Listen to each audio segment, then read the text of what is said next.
Chapter 1. She opened the door of my office without knocking and came in. She stood in front of my desk and looked down at me. I was sitting in my chair with my feet on the desk and reading the sports pages of a newspaper. "You're a private detective, I believe," she said. I took my feet off the desk and put down the newspaper. "That's right." "Well, I have a job for you." "Good," I said. "I charge £250 a day, plus expenses." "Money's no problem." "Even better," I said. "What's the problem?" During these few seconds, I was looking at her closely. She had beautiful, long red hair and enormous emerald green eyes. She reminded me of a cat I had once. The eyes, not the hair. I also thought I recognized her, but I couldn't remember where from. She was about 27 or 28, and very beautiful. She was wearing a tight green, the same shade as her eyes, sleeveless silk dress. Nothing on top, no coat, no cardigan. We were enjoying a very hot summer in London that year. She was also wearing expensive jewellery, very expensive, the kind many women are prepared to kill for. A gold watch, a ring with a huge emerald surrounded by diamonds on her left hand, a gold bracelet on her right wrist, and 3 loops of the best Australian pearls around her neck. I know quite a lot about jewellery. I know quite a lot about everything that costs a lot of money. It's a hobby of mine. For the same reason, I was also receiving messages from the perfume she was using that day. It was something like the latest perfume, but not the one along with all the other latest of the perfume manufacturers which flood the department stores around Christmas. This was a special made-to-order mix, the kind produced in small quantities for very rich VIPs. I know quite a lot about perfume as well. Definitely, she was the kind of client that I liked to have, and also the kind of client that I needed at that moment. "Well, the problem, Mr. Boot, is that I have great difficulties in sleeping at the moment." "Shouldn't you see a doctor, not a detective?" I said. "No, you see, there's a reason I can't sleep." "And what is it?" I asked. "It's a ghost." "A ghost?" "Yes, a ghost. A ghost in my house. And 2 or 3 nights a week, about midnight or 1 o'clock, I hear strange noises in the house." Now, I don't believe in ghosts, but I do believe in rich, beautiful clients. So, I asked her to sit down. While she was doing this, I tried to think of intelligent questions that you can ask about ghosts. "Well, first of all, when did this start?" "About 3 months ago." "And where do the noises come from? From which part of the house, I mean? In your bedroom, or—" "No, not in my bedroom. In fact, quite a long way from my bedroom. It's a very big house, you see. My bedroom is on the 2nd floor. There are 3 floors altogether.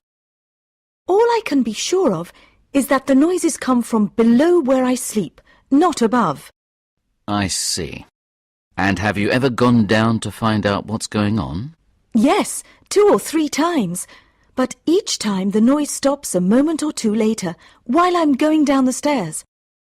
I've looked into every room on the 1st floor and the ground floor, and everything has been completely normal." "Curious," I said. "Tell me a little more about the house." "Well, it's about 350 years old. It's in Surrey, in the country, not far from Sutton. It was built in the 2nd half of the 17th century. Its last owner was my father. He died about a year ago. He left the house to me. He left everything else to me as well." "He was very rich, I presume?" "Yes, very. He was Sir Arthur Willing."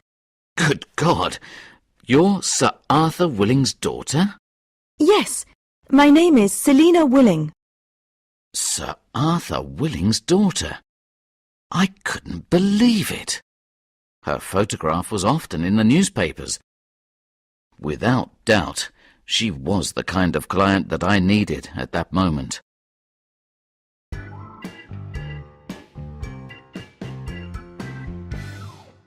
Chapter 2. Everybody in England knew who Sir Arthur Willing was. He was 63 when he died, 14 months before his beautiful daughter walked into my office, and for the last 20 or 25 years of his life, he was one of the 10 richest people in the United Kingdom. I knew this because an English newspaper publishes a list once a year of the 1,000 richest people in that year.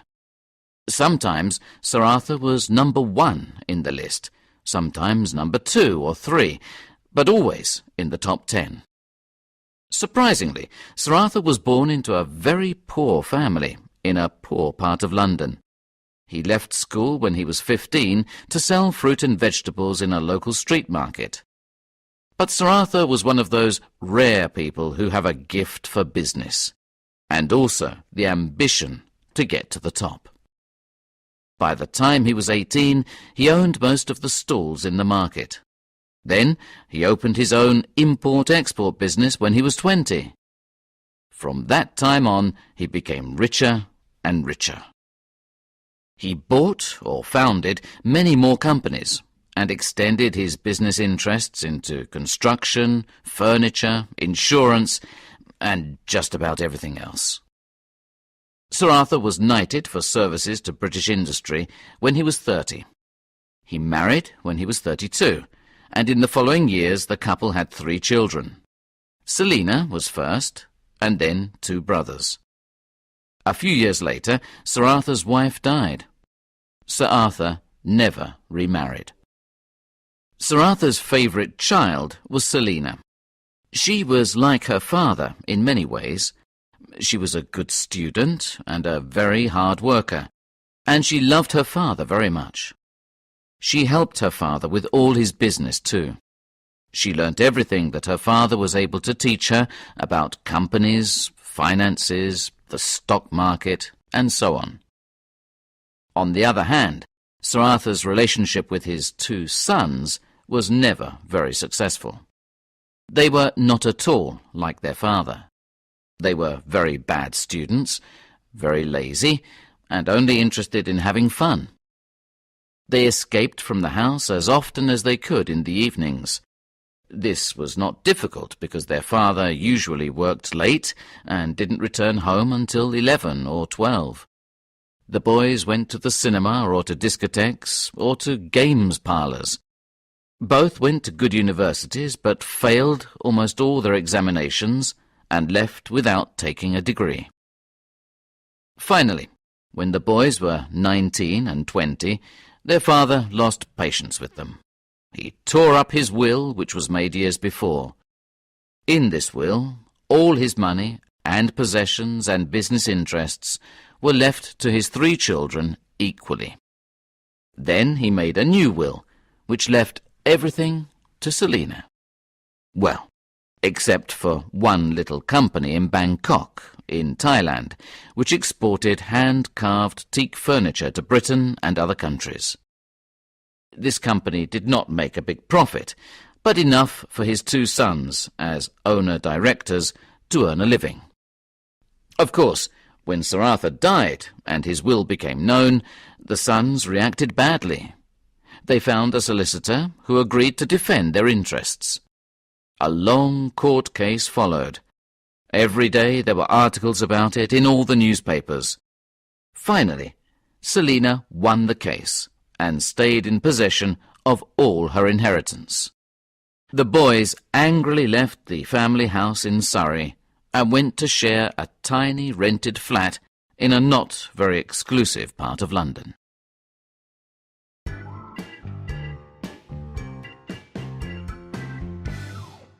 Chapter 3. Before Selina left my office that day, I told her that I needed to see her house first. I wanted to look for clues. The next day, I drove to the town of Sutton. I left the car parked and got a taxi. I had directions with me, written by Selina. However, I didn't need them. The taxi driver knew where the Willing mansion was. We left the town and drove into the country. After 15 minutes, we arrived at an enormous stone wall beside the road. We followed this wall for a few minutes until we came to a gate made of iron bars. It was closed, and behind it was a uniformed security guard. I paid the taxi driver and told the security guard that I had an appointment with Miss Willing. While he was telephoning the house, I looked through the bars of the gate. There was a road which led from the gate through some trees. Well, many trees. A wood, in fact. In the distance, I could just see the roof of a large house. "All right," said the security guard. "Walk up the drive until you reach the house. Oh, and be careful of the tigers." Be careful of the tigers. He saw the panic in my eyes. He laughed. "Just my little joke. There are no tigers in the wood. Not at this time, anyway. They're all in their cages behind the house." Not at this time, anyway? In their cages behind the house? I was beginning to feel that I didn't want to visit this house. But the guard opened the gate, and I went in and walked quickly, very quickly, up that driveway. About 75 yards from the house, the trees stopped. Then there was an open space, a forecourt, and then the house. Magnificent. A real English stately home. In the centre was a huge wooden front door, open, and Selina was standing in the doorway. Hello, She said brightly. how are you today, Mr. Boot? I needed 3 or 4 seconds to catch my breath. Fine, thanks, I said, surprised. And you? We went into the house, and she offered me some tea or coffee. I said that I wanted to inspect the house first. She took me on a guided tour, first of the ground floor. A living room, at least twice as big as my flat, with a large ornamental marble fireplace in the centre of one wall. A dining room with a dark, polished wooden table, about 10 yards long, in the centre, with chairs around it. The kitchen and the pantry, a room that Selina used as an office. Various other smaller rooms. Afterwards, we went upstairs to look at the bedrooms and bathrooms on the first floor. We didn't go higher because Selina was sure that the noises came from below where she slept, on the second floor. We returned to the living room, and Selina rang a bell. A pretty little maid, about 18 years old, appeared, and Selina asked for coffee. It arrived almost immediately, and we sat down to talk. Well, Mr. Boot, any clues? Any ideas? I confessed that there was nothing strange or suspicious that I could see. Then I asked her if I might sleep in the house for at least one night. Why not, Mr. Boot? The servants will prepare a bedroom for you on the same floor as mine. Will you come tonight? I said yes, and at the same moment I remembered the tigers. Tell me, I said, was the security guard joking when he warned me about the tigers? Well, yes and no, Said Selina. I do have 5 old tigers in cages just behind the trees at the back of the house. But we only let them out for exercise between 2 and 3 in the mornings. You let them out? Well, I don't personally, but one of the gardeners worked in a circus for many years. He lets them out and then puts them back in every night. How does he put them back in? I wanted to know. Oh, they're well trained, Mr. Boot. They know that while they are exercising, the gardener puts their dinner in the cages. Half a cow for each one. Half a cow? Yes, tigers eat a lot. They bring the cows down from one of my farms in Scotland. But isn't it rather dangerous to let tigers roam around the grounds? No, not really. We're all in bed, myself and all the servants at that time. And if we aren't, we don't go outside. Anyway, as I said, they're quite old now and well fed and probably quite harmless. But why do you have these tigers? They belonged to my father, Mr. Boot, and were part of my inheritance. He loved the tigers, and because of that, I've kept them. But when they die, I won't get any more. I was glad to hear that.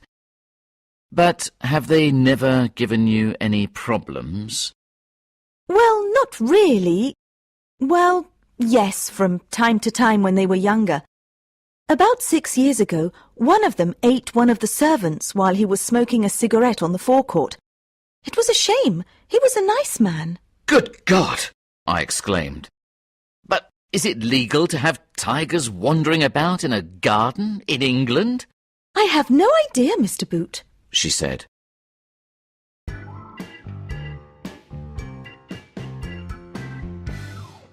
Chapter 4. I went back to the house at 10 o'clock that evening. I had a few more questions to ask Selina. This time, another security guard opened the gate. Selina met me at the front door again. She was dressed for bed, in pyjamas and a dressing gown. I always go to bed at 10 o'clock, she explained. I have to control all my father's business interests, and I go to bed early and get up early. That's not much of a life for a girl of your age, I said. Anyway, Miss, or do you prefer Ms. Willing? Miss is fine, but call me Selina, she interrupted with a smile. Fine, Selina, I said. Call me Richard, I added, with what I think is my most attractive and seductive smile. First, then, I have 1 or 2 questions I want to ask you. Of course. Please come in. I followed her into the living room, and we sat down. Well, firstly, do you ever see your brothers these days? Do you have a good relationship with them? I asked.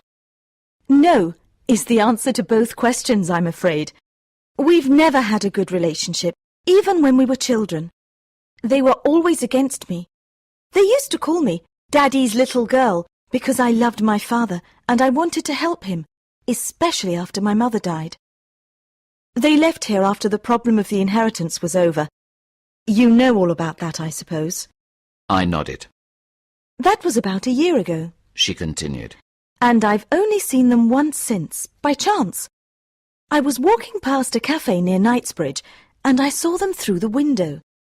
They were talking to 2 or 3 other men, foreign men, I think, dark-haired and fairly dark skins, from some part of Asia, perhaps. I see, I said. But another question.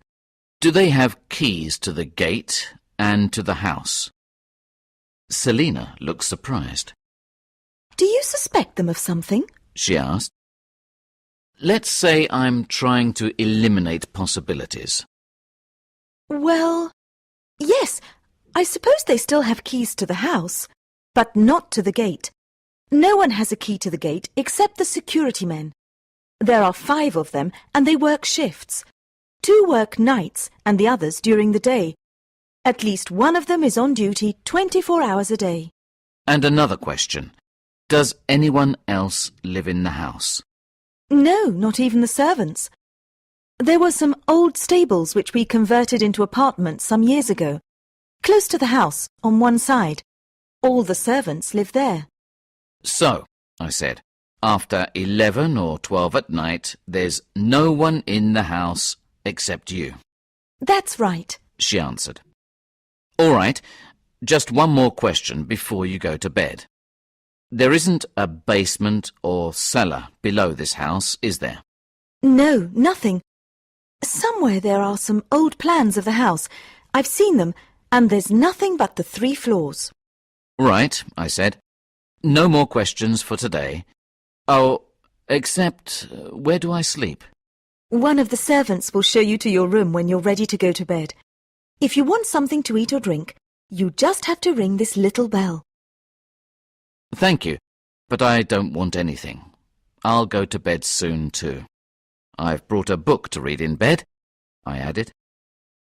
I took out of my pocket the book I was reading at the moment, a paperback copy of Henry Esmond, a well-known 19th century English novel by William Thackeray. You like good books, Richard. Said Selina. So do I, when I have time to read.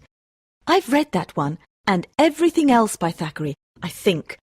It's very good. I was beginning to like Selina. Young, very good-looking, and with good taste in literature. Just my kind of girl.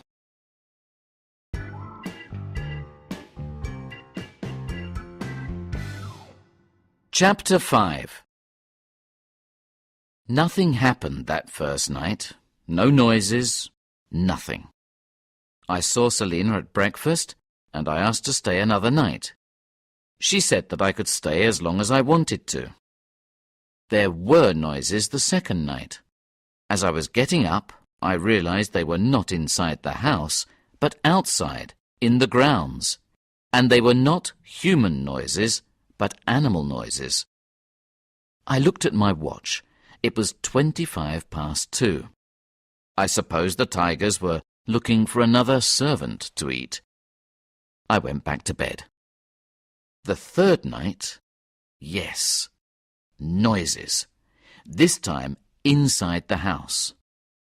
I thought I heard footsteps, and perhaps a door opened and shut. I got up immediately, put on my dressing gown, and went out of the bedroom. Selina was coming out of her room at the same time. Do you hear it? She asked. I can hear it. I'm going down to see what it is. I went into every room on the first floor, and then on the ground floor. Nothing. Nothing unusual. Nothing suspicious. And Selina was right. The moment I left the bedroom, the noises stopped. I went back to the second floor. Selina was still waiting at her bedroom door. Well? She said. Well, nothing, I answered. Your ghost is very elusive. The next morning, I sat down at my desk in my office. I left the newspaper on the desk without opening it. I needed to think. It was the fourth day on this case, and I didn't have even one clue. Thoughts, possibilities came into my head and went out again. Nothing seemed to make any sense. I knew what I had to do. Go home and drink 2 or 3 cups of my special coffee brew. This idea I got from the 19th century French novelist Honoré de Balzac. This enormously productive writer, he wrote and published about 90 novels, wrote mainly at night and usually for 14 or 15 hours without stopping. Then he went to bed for a few hours and tried to sleep. Not very successfully, I imagine, because to keep himself awake and, more importantly, to keep his imagination working on all cylinders, he drank many cups of coffee while he was working. Not just any coffee, but his own special mixture of coffees, in exact proportions, bought from various coffee merchants in Paris. While he was writing his first books, he experimented until he had a coffee mixture as strong as coffee can be. Then, from time to time, he visited his coffee dealers in Paris to renew his supply. Now, I don't write novels, but I do sometimes have cases which are very difficult to work out and which call for some really imaginative thinking. And as Balzac's recipe for his special mixture has not survived, as far as I know, several years ago I decided to experiment with creating one for myself. I went every few days to a coffee dealer who has a little shop in Soho and who sells only coffee. Coffee from everywhere. I don't remember how I started, but it was something like this. Put 2 ounces of Colombian, then mix in 1 ounce of Indonesian, now 3 ounces of Brazilian, and so on. By changing the proportions, and sometimes the source countries, each time for about a year, I achieved my own special, very strong blend, one that could help me to think of possibilities that I couldn't reach without help. Now, just as Balzac did, I go to my coffee dealer every 2 or 3 months. He knows me well. £2 of your special, Mr. Boot? He asks with a smile. At home, I made a pot of my mixture. Then I poured the first cupful, and, while I was sipping it, I did some housework. As I live alone, this is a necessity from time to time, although I'm not very good at it. So, still sipping, I made the bed for the first time that week and washed and dried some plates and cups and saucers which were waiting in the sink for me for the same length of time. Then I swept the kitchen floor, and I couldn't remember the last time I did that. After this, I sat down in my armchair and started drinking another cup. I began to concentrate on the case. But after the second cup, I still didn't have any good ideas. So I poured another cupful. Halfway through that cup, I decided that my special mixture wasn't working that day. The best thing to do was to take the rest of the day off and relax. I decided to make some lunch and then return to my armchair and finish reading Henry Esmond. Henry Esmond. Suddenly, yes, an idea came. The events in Thackeray's novel take place in the last years of the 17th century and the first years of the 18th. The 17th century was a very violent time in English history. Civil wars, the execution of a king, and bloody battles all around England between royalists and parliamentarians. And I remembered that once I read that during this period secret rooms or cupboards were installed in some big country houses. Rooms or cupboards big enough to hide people during the wars. There is one secret cupboard, big enough for a man, in Henry Esmond. Of course, these secret places don't show on any plans that still exist of the houses. The more I thought of the possibility of a secret room in Selina's 17th century house, the more I liked it. Both Selina and I were sure that the noise came from inside the house. I decided that the next thing to do was to search for a secret room.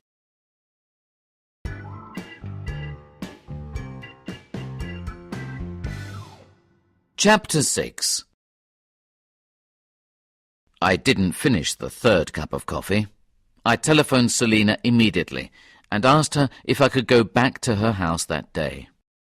I told her that I had an idea and that I needed to look at the house again. She said I could go whenever I wanted to. She also said that she had meetings to attend in 2 or 3 of her companies in the city.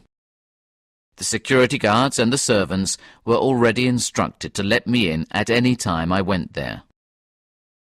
I thought for a moment before I left home. I decided to take a torch with me. It might be useful. I arrived at Selina's house at about 2 o'clock. I was let in and, firstly, I went through all the rooms on the first floor. I couldn't find any secret cupboards or any possible space for a secret room. I went down to the ground floor and did the same, with the same result. I sat down in an armchair to think. I tried to recall my conversations with Selina. Perhaps there was a clue in them. Suddenly, I remembered that she told me that there was no basement or cellar. She also told me that she once saw the plans of the house and no basement was shown. But secret spaces don't appear in the plans of houses. I decided to look for a way into a possible secret room below the ground floor. I went into all the rooms on the ground floor again. Nothing. I had to start thinking again. Then I remembered that in films secret hiding places are usually opened and closed by levers. I went through all the rooms on the ground floor again. I was looking for a lever, or somewhere to conceal a lever. Again, nothing. I sat back down in the armchair. I was feeling frustrated. My eyes were still moving around the living room. Hopefully, they went back to the fireplace. Of course.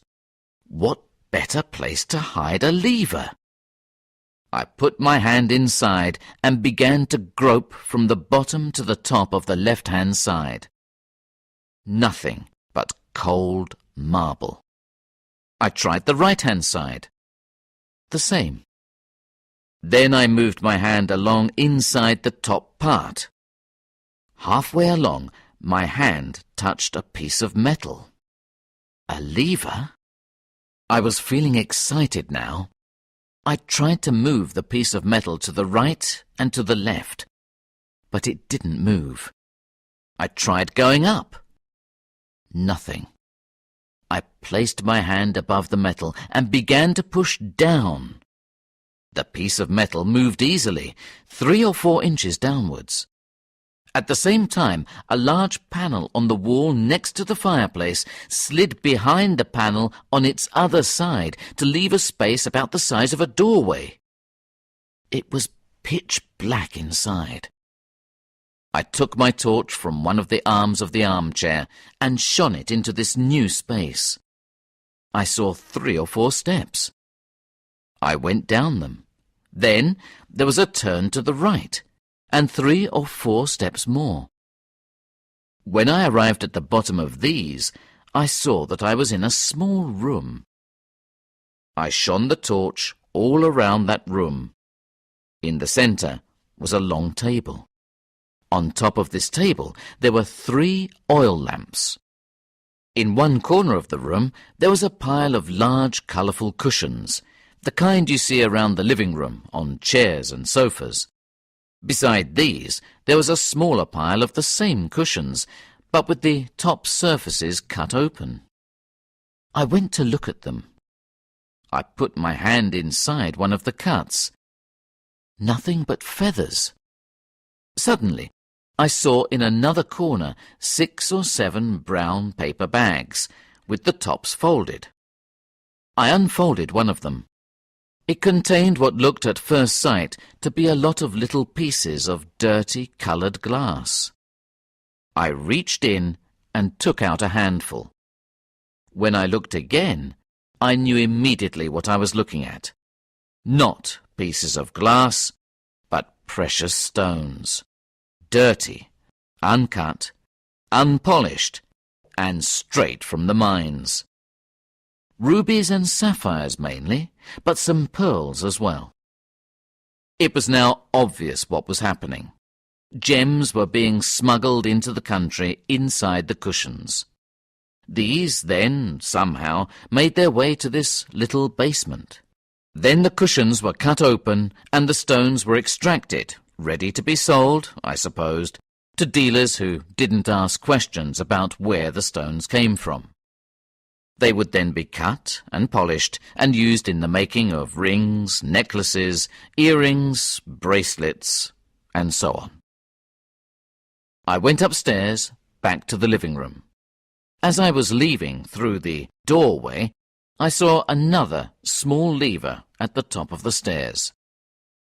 I took a risk and turned it upwards. The panel shut behind me. I didn't like the feeling of being locked inside that secret basement with only my torch for company. I quickly pushed the lever downwards. The panel sprang open again. Thank God, I thought. I went to the fireplace and pushed the lever upwards. The panel closed. How clever, I thought. A secret room with a lever outside to open and close it, and one inside as well.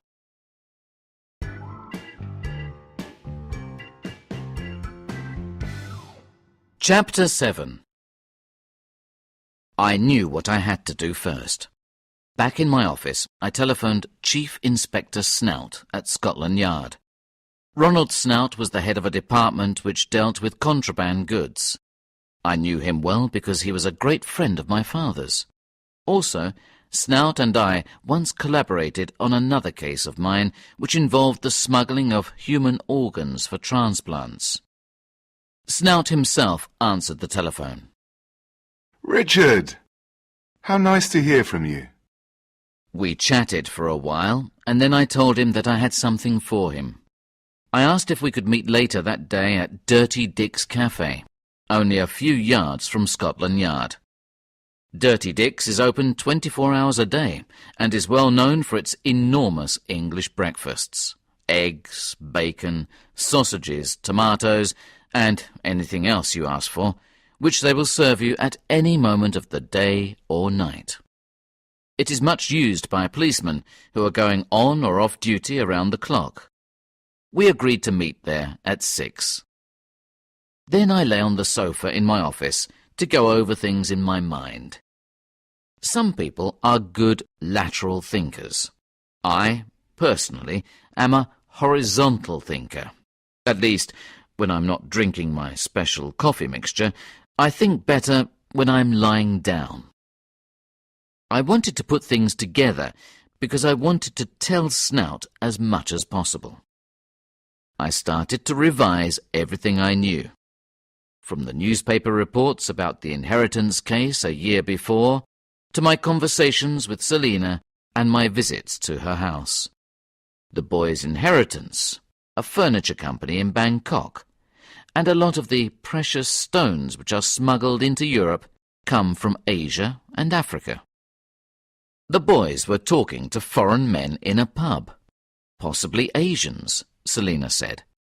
The boys probably still had keys to the house. The fact that they didn't have keys to the front gate worried me a little. Were the security men members of the gang? I arrived at Dirty Dick's a little early. I sat down at a table and ordered a pot of tea. 10 minutes later, Ronald Snout arrived. He looked just the same as he always did, in his late 50s, but tall and slim, with an athletic build, a luxuriant but well-trimmed moustache, and very well dressed. He looked more like a company director than a policeman. We greeted each other, and he ordered tea and 2 scones. Once he was seated, and after chatting for a couple of minutes, I told him the whole story. I started from the moment that Selina came into my office. He listened without comment. A good policeman must be a good listener. Ronald was very interested, of course, in what I had to say. He knew all about the Willing family, but he had no idea what the boys were doing. We talked about the best way to deal with this case. One possibility was to arrest the brothers immediately and interrogate them. But we agreed that this wasn't the best way to do it. They might not say who their accomplices were, and, anyway, these might leave the country the moment they found out that the boys were in the hands of the police. Finally, we decided to try to catch them, the boys and their accomplices, in flagrante delicto. That is, when they were in the basement, cutting open the cushions. We decided that I should stay at Selina's house again that night, and for more nights if necessary. Ronald asked me if I thought the gang were armed. I said I had no idea. In case they were, Ronald decided to have a group of armed policemen near the house during the night, prepared to force the security men to open the gate. If I heard noises, I had to telephone Ronald immediately on my mobile telephone. His men intended to move quickly up to the house. By that time, I had to be downstairs with the front door open and my hand on the lever in the fireplace. We said goodbye outside the cafe, and I went back to my office. I telephoned Selina to tell her I wanted to stay at least another night in her house. Then I told her that something might happen that night, and that I wanted to stay in her bedroom until I went to call her. She agreed. As a precaution, I asked her to instruct the gardener not to let the tigers out that night, but to give them each their half a cow and leave them in their cages. She agreed to that as well. She wanted to know what was going on, of course, but I told her I would tell her later.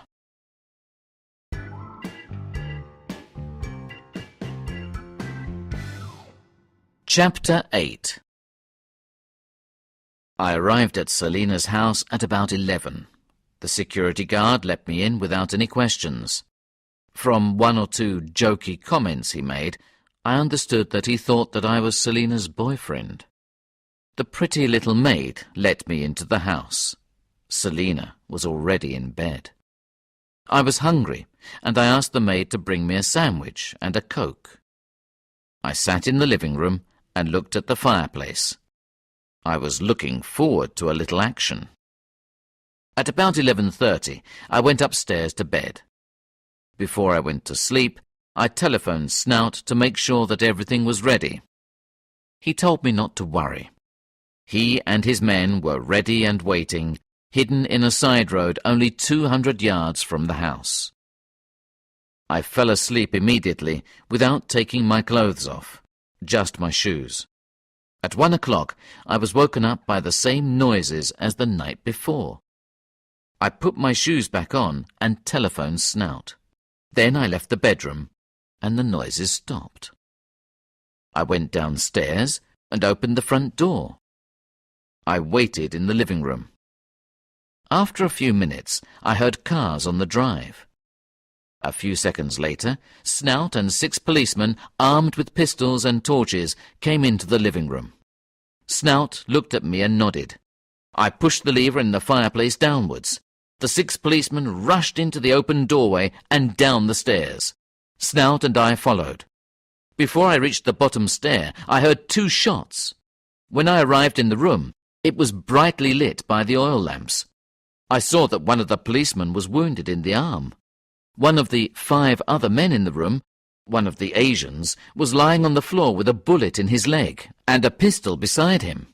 The 2 brothers were there, unarmed, astonished, and very frightened. The 2 other men, both obviously Asians also, had pistols in their hands, but with 5 armed policemen with their weapons pointed at them, they didn't seem very sure what to do with them. Drop the guns! Ordered Snout. The pistols fell to the floor. All that was left to do was to handcuff the members of the gang and take them to the cars which were waiting on the forecourt, and then to take possession of the gems. The uncut cushions were also carried to the cars and loaded into the boots. 2 ambulances were called for the wounded men. Snout and I spoke for a minute or two before they all left. He told me that they would interrogate the men some time later. He promised to telephone me after that. I went upstairs and knocked on Selina's door. She was awake, of course, and I told her everything. "No ghost," I said. "Just some villains making a dishonest living." She seemed relieved, but a bit disappointed. I think she quite liked having a ghost in the house. I told her I would ring her later, after I talked to Snout.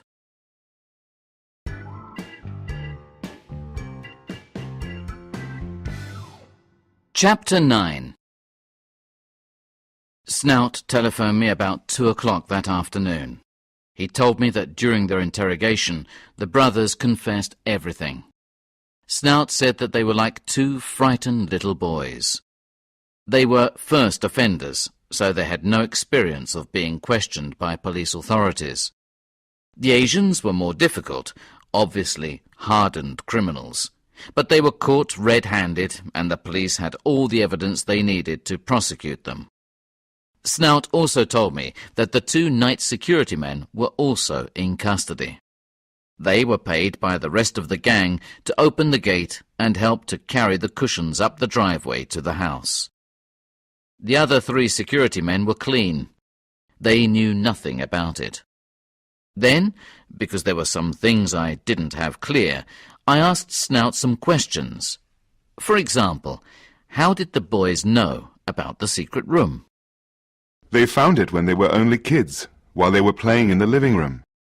They decided to keep it a secret, their private place that no one else knew about. One night, a few months ago, while Miss Willing was in the United States on business, they carried the table down there. They needed a surface to cut open the cushions. And how did this operation start, I wanted to know.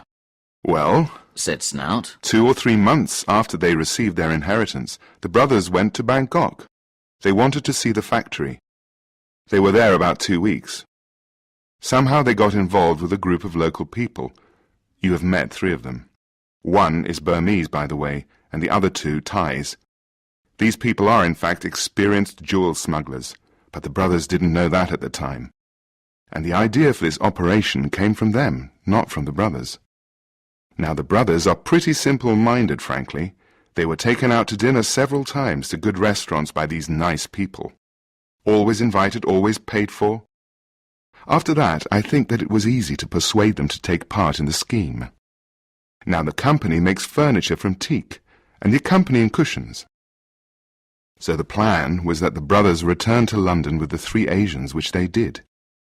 After that, a small group of local people, in the pay of the smugglers, began to enter the factory late at night, 2 or 3 nights a week. Their job was to make the cushions, and into every 3rd one, before they lined it, they put a bag of precious stones. They marked these cushions with a tiny X on the bottom surface. Then, together with other furniture which the company made, they were exported to England to be stored in the company warehouse in West Kensington. So when each consignment arrived, the brothers and the 3 other men visited the warehouse at night and filled a van with all the cushions marked with an X. They then drove to Miss Willing's house in Surrey. They arrived between 11 and 12. It was the brothers' idea to store the stones in their secret room. And then, when they got to Selina's house, Well, said Snout. they couldn't drive the van up the drive, too much noise. So the guard on duty opened the gate and the 6 men carried the cushions up the drive to the front door. Then, before they opened the door, the guard returned to the gate. One of the brothers then opened the front door and went quickly and quietly to open the secret door. A second later, the other men went into the house as quickly and as quietly as possible with the cushions, and they all disappeared through the doorway beside the fireplace. They closed the door using the lever inside.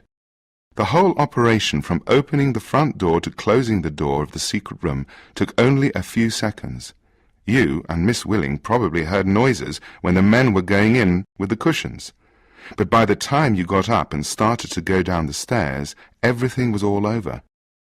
The boys said that it is impossible to hear any noise from inside the secret room in any other part of the house. And they stayed there until about 1 in the morning, while they were taking the stones out of the cushions. Then they left quietly.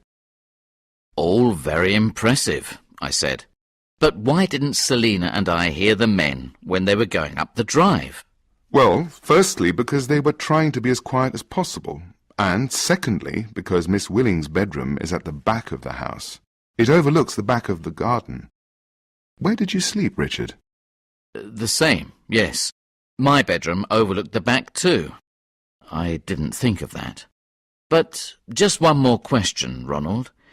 Where did the stones come from? Well, from Burma, actually. There are several gemstone mines in Burma, and they don't seem to be very well controlled. They mine various precious stones, but rubies and sapphires are the most valuable. Now, Burma and Thailand are separated by a natural border, the Moe River. Along this river on the Burmese side are little border towns, and a great number of the stones which are mined are stolen and smuggled to these towns. The 2 best-known border towns are Mai Sot and Mai Sai. Then the stones are rowed across the river. Sometimes people swim across the river carrying bags of stones into Thailand and the eager hands of the international smugglers. The smugglers pay the Burmese relatively little compared to what they earn by selling the stones in Europe. Oh, and yes, the Burmese also have a pearl farming industry at Mergui in the archipelago of the Gulf of Martaban, to the south of the Burmese mainland.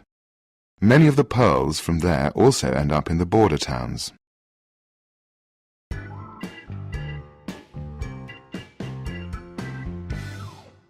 Chapter 10 I telephoned Selina next. I said I wanted to see her. She told me to go to the house when I wanted to that day, as she was working at home. I arrived a couple of hours later, about 4 o'clock. We sat in the living room and had tea. I told her all I knew after talking to Snout. She seemed a little sad. "What's wrong?" I asked. Well, She began. I'm a bit sorry for my brothers. I know we don't get on well, but... I told her that there was nothing I could do about that. But I cheered her up a little by saying that her brothers might learn a lesson by having to spend a little time in prison. And, anyway, their sentences were sure to be much smaller than those of the 3 Asian ringleaders. Her brothers didn't have police records, and I told her that it was clear to the police that they were used and manipulated by the other gang members. I suppose I should pay you, Richard. She then said. "That's a good idea," I replied.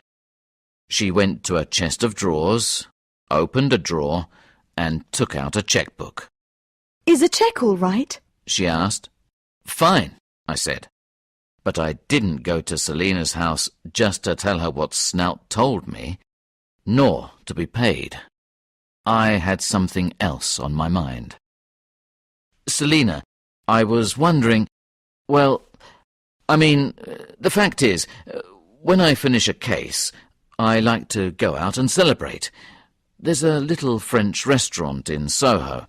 Very good food, excellent fish, and, well, I was wondering if you would like to have dinner there with me tonight." Finally, I said it.